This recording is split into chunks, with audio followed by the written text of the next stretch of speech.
नमस्कार, कैसे हैं आप सब लोग? मज़ामा केम छो कसा आहेस? आप सबको जय श्री राम जी की। देखिए, आज एक महत्वपूर्ण टॉपिक पर जो है मैं चर्चा करूँगा। टॉपिक जो है जुड़ा हुआ है एससी-एसटी एक्ट से।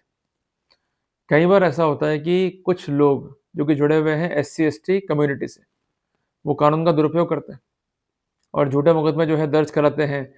जो इनोसेंट पर्सन है फ्रॉम जनरल कम्युनिटी उन्हें जो है प्रॉब्लम फेस करनी पड़ती है और उनका बहुत जो है शोषण होता है और कई बार ये भी होता है कि उन्हें जो है जेल जाना पड़ता है।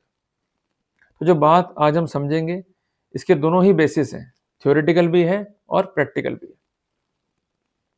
तो हमें दोनों ही पर्सपेक्टिव में स्थितियों को समझना होगा ताकि जब भी हम शिकार हो जाएँ इस तरह की स्थितियों का, तो हम क्या कर सकते हैं, हमारे अधिकार क्या हैं और हमें कैसे जो है आगे बढ़ना है।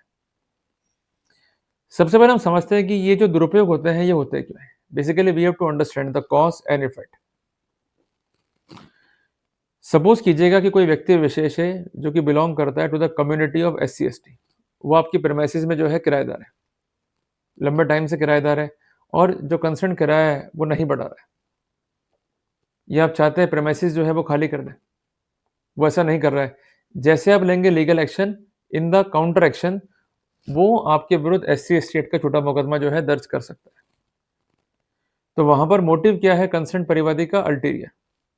एक गलत मोटिव है जिसके तहत वो काम कर रहा है। कई बार ऐसा भी हो सकता है कि आपने कोई प्रॉपर्टी का जो है करार किया विद कंसर्न्ड मेंबर और वो जो कंसर्न्ड मेंबर है एससी-एसटी कम्युनिटी का, उसके मन में जो है खोट आ गया, उसके मन में जो है आ गया grade, just to take the undue advantage, वो आप पर जो है मुकदमा कर सकते हैं। या कई बार होता है पैसों के लेन-देन का मामला।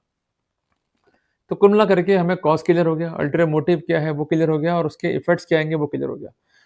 देखिए अक्सर क्या होता है ऐसे मामलों में, जो कंसर्न्ड परिवादी है, वो करीबन 2 या 3 लोगों के साथ में जो है थाने पहुँचता है। एक रिपोर्ट जो है लिख के देता है कि साहब मुझे जो है इन्होंने भला-बुरा कहा, मुझे गंदे-गंदे वर्ड्स कहे और जिस बात की पुष्टि ये तमाम लोग कर रहे हैं। वो लोग नहीं है, these are few persons. Clear बात है? तो यहाँ पर हमें एक बेनिफिट जो है मिलता है। और एक बात ध्यान रखिएगा कि जो भी वर्ड्स कहे गए, the words must be derogatory. इस तरह के वर्ड्स जो कि उसकी कास्ट या कम्युनिटी पे हमला हो, ऐसा निष्कर्ष निकाल सकें। अगर निष्कर्ष नहीं आएगा इस बारे में, then we could have the benefit. इसके अलावा ह्यूमिलिएशन होना चाहिए पब्लिक व्यू में। अगर आप उसको डाँट रहे हैं बंद कमरे में या कोई आपकी बोलचाल हो रही है बंद कमरों में, in that scenario the protocol of SC-ST law would not be applicable. तो मैं आपको ये निवेदन करना चाहता हूँ कि एक मामला जो है दर्ज हुआ और अल्टीमेटली उसका निस्तारण जो है ऑनरेबल सुप्रीम कोर्ट से हुआ और एक बड़ी राहत दी ऑनरेबल सुप्रीम कोर्ट ने जनरल कास्ट को। जजमेंट है दिनांक 10 फरवरी 26 का, जिसमें एक चार्जशीट जो है दाखिल हुई थी। चार्जशीट थी under IPC and various provisions of SC-ST. आरोप ये था कि जो कंसर्न्ड मेंबर हैं जनरल कम्युनिटी के, उन्होंने गलत-सलत वर्ड यूज़ किए। They have used the derogatory words against the member of SC-ST, जिससे उनकी जो कम्युनिटी है, उसको नुकसान हुआ। जो उनकी कास्ट है, उस पर हमला किया गया, तो ऐसे व्यक्तियों को जो है सज़ा मिलनी चाहिए। तो यही निवेदन जो है किया था कंसर्न्ड आवेदक ने कंसर्न्ड पुलिस से। पुलिस ने भी क्या किया? जो कंसर्न था मैटर, उसमें जो है पेश कर दी चार्जशीट। अब चैलेंजिंग ये था कंसर्न आरोपी के लिए कि अब चार्जशीट तो आ ही गया है, now I have to face the proceeding. पर मैं एक बात स्पष्ट करना चाहता हूँ आपको कि चार्जशीट फाइल होने के बाद ही हमें जाना चाहिए क्वेश्चन के लिए। इसका बेनिफिट क्या मिलता है कि सारा का सारा केस जो है हमारे सामने होता है। जो भी इन्वेस्टिगेशन हुआ वो हमारे सामने होता है और जो हमने पॉइंट्स दिए पुलिस को by the way of memorandum, उसमें क्या जाँच हुई, उसका भी आउटपुट जो है हमारे सामने होता है। क्लियर है बात ये? और एक बात ध्यान रखिएगा कि after filing of chargesheet question जो है मेंटेनेबल है। क्लियर हो गया अपने को? और एक बात जो है ध्यान रखिएगा कि जब भी पुलिस जो है एफआईआर दर्ज कर रही है, despite of getting the panic, आप जो है प्रॉपर जवाब दीजिए एफआईआर का, जिसको हम कहते हैं सबमिशंस ऑफ ऑब्जेक्शन या सबमिशंस ऑफ मेमोरेंडम। जिसका बेनिफिट क्या है कि it becomes a part of file. अगर वो पॉइंट्स कंसीडर नहीं हो रहे हैं, तो we could chalk out a case for the unfair investigation. Clear है? साथियों, जब भी आप जाते हैं हाई कोर्ट, तो कुछ महत्वपूर्ण बिंदु हैं, इसका विशेष जो है ध्यान रखिएगा कि जो भी एलिगेशंस फाइल पर हैं, उसकी एक लिमिटेड स्क्रूटनी जो है पॉसिबल है और कोर्ट को ये देखना है कि जो भी मटेरियल फाइल पर है उसके अवलोकन से क्या मामला जो है बन रहा है। अगर मामला बनता है प्रथम दृष्टया तो कोर्ट जो है चार्ज फ्रेम करेगा, अदरवाइज डिस्चार्ज करेगा। इसके अलावा ग्रेव सस्पेक्शन जो है मस्ट है। मीन्स जो भी आरोप जो है अक्यूज पर है उसका वो उत्तर जो है नहीं दे पा रहा है। कोर्ट को जो है एक्ट नहीं करना है as a post office. Court को देखनी है वो संभावना है जिसके आधार पर चार्ज जो है फ्रेम होगा। अगर एलिगेशंस जो है जर्नल है, एलिगेशंस जो है विदाउट स्पेसिफिकेशंस है, तो वहाँ पर हम फ़ायदा ले सकते हैं। तो कुल मिलाकर के जो फाइल है प्रोसिक्यूशन की उसको देखना है, जो एविडेंस दी है प्रोसिक्यूशन ने उसको देखना है और जो भी डॉक्यूमेंट सबमिट हुए हैं उसको जो है देखना है। इसलिए हमेशा मैं कहता हूँ अपना ज्ञापन जो है ज़रूर सौंपो, जो आप अक्सर ये गलती करते हो नहीं सौंपते हो।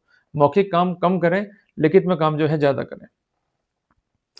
साथियों जो मटेरियल है उसके आधार पर निष्कर्ष जो है ड्रॉ करना होगा। अब यहाँ पर जो केस था, कोर्ट ने क्या कहा कि जो भी एलिगेशंस हैं वो जनरल है। दूसरी बात विदाउट कोरबोरेशन है। तीसरी बात जो डेरोगेटरी वर्ड्स हैं वो कहे गए हों पब्लिक व्यू में, जिसके तहत ह्यूमिलेशन हुआ हो कंसर्न्ड व्यक्ति विशेष को, ऐसे कोई भी अलामत जो है फाइल पे नहीं है। कंसर्न ऑफेंस है जो उसके इंग्रेडिएंट्स हैं वो तक फाइल पे नहीं है, तो वहाँ पर फायदा जो है मिलेगा आरोपी को। तो कोर्ट ने प्रोसीडिंग्स को रद्द करते हुए मैटर को जो है रिमांड पे कर दिया।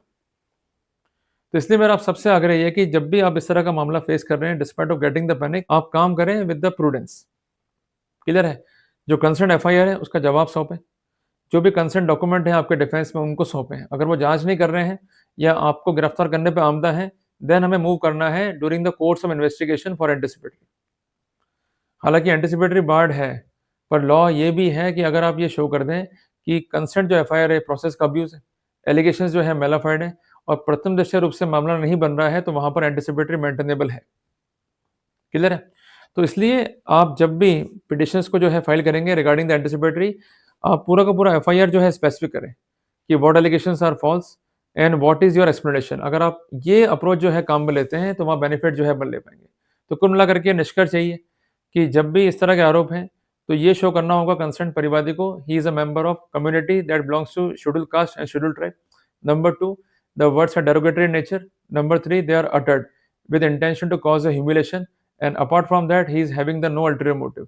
अगर इसके विपरीत आपके आते हैं स्पष्टीकरण और उक्त आर्गुमेंट्स को आप सपोर्ट कर पाते हैं with the proper corroboration and the evidence, then the chance to get success will be on the dominant side. तो इस तरीके से अपने को जो है प्रोसीड करना है। जल्दी मिलेंगे एक नए अध्याय के साथ।